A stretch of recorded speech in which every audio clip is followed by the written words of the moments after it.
Welcome again, friends, fellow missionaries around the world. My name is Artie Pingold, Executive Director of Mission Project Service, which is a ministry of the Missionary Oblates of Mary Immaculate, and we are also the publishers of the world-famous NPS Funding Guide, the 10th edition, by the way, which is coming out in roughly June of 2021, our post-pandemic edition.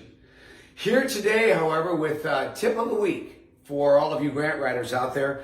And our tip this week, tip number 4, is uniqueness.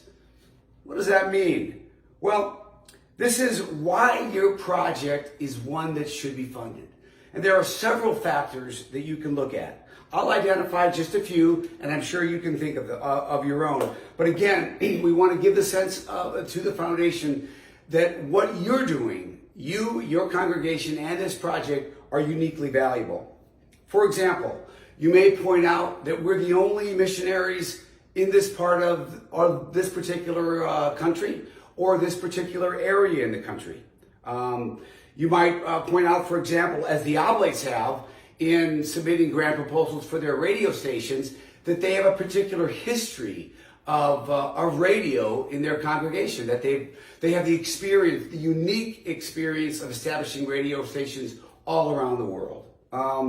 On the other hand, I've known that groups of sisters, for example, who have set up clinics for women, have made a point of pointing out in their grant applications that their sisters are specially trained in prenatal care or in midwifery, or that greater than 50% of the sisters in this area are actually trained as registered nurses. But they've established that they're uniquely qualified and in some senses uniquely located, or the ultimate of uniqueness, that they're the only ones in the area and the only ones that can bring this skill to solve the problem that the grant application is trying to address.